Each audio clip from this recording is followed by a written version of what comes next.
नमस्कार। चुनावी समर में आप लोगों का स्वागत है। कन्हैया कुमार ने थामा कांग्रेस का दामन, कहा संविधान खतरे में। दरअसल भाजपा को सत्ता से बेदखल करने के लिए राहुल गांधी की मौजूदगी में कन्हैया कुमार कांग्रेस में शामिल हो गए। इस दौरान उन्होंने भाजपा के खिलाफ तीखा हमला बोला। आपको बता दें कि कन्हैया कुमार ने कहा कि उन्हें ऐसा महसूस होता है कि इस देश में कुछ लोग ऐसे हैं जो इस देश की चिंतन, परंपरा, संस्कृति, इतिहास, वर्तमान और भविष्य खराब करने की कोशिश कर रहे हैं।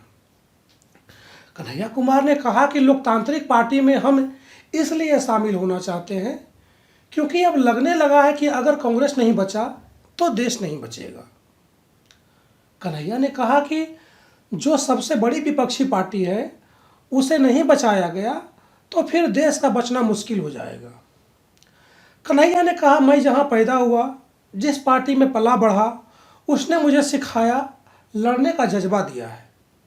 उन्होंने कहा, मैं उस पार्टी के साथ साथ लाखों करोड़ों लोगों को भी धन्यवाद देना चाहता हूं जो किसी पार्टी में नहीं थे, लेकिन जब किसी पार्टी की ओर से हमारे ऊपर अनावश्यक आरोप लगाए गए थे तब वो व्हाट्सएप पर हमारे लिए लड़ रहे थे।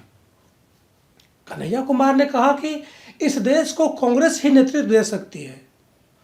उन्होंने कहा कि कांग्रेस पार्टी वो पार्टी है जो गांधी की विरासत को आगे ले जाएगी, जो सरोजिनी नायडू, अंबेडकर, नेहरू, अशफाक उल्लाह खान, भगत सिंह और मौलाना आज़ाद के रास्तों पर चलेगी।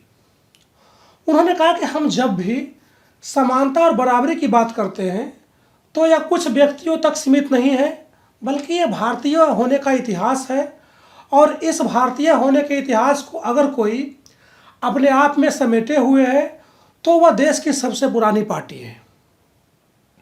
कन्हैया कुमार ने कहा कि जो लोग कह रहे हैं विपक्ष कमजोर हो गया है, यह सिर्फ विपक्ष की चिंता की बात नहीं है। उन्होंने कहा कि यह मैं नहीं कह रहा हूँ, बल्कि कोई शास्त्र, कोई किताब उठाकर देख लीजिए। जब विपक्ष कमजोर हो जाता है तो सत्ता तानाशाही रुख अख्तियार कर लेती है। कन्हैया कुमार ने कहा कि वह यह बात सीधे तौर पर कह रहे हैं कि लोकसभा में 545 में से 200 लगभग ऐसी सीटें हैं जहां बीजेपी के सामने कांग्रेस के अलावा कोई दूसरा विकल्प नहीं है। उन्होंने कहा, अगर सबसे बड़ी पार्टी को नहीं बचाया गया, अगर बड़े जहाज को नहीं बचाया गया तो छोटी छोटी कश्तियां भी नहीं बचेंगी। उन्होंने कहा कि आज हमारा संविधान और लोकतंत्र खतरे में है, उसे हमें बचाना है।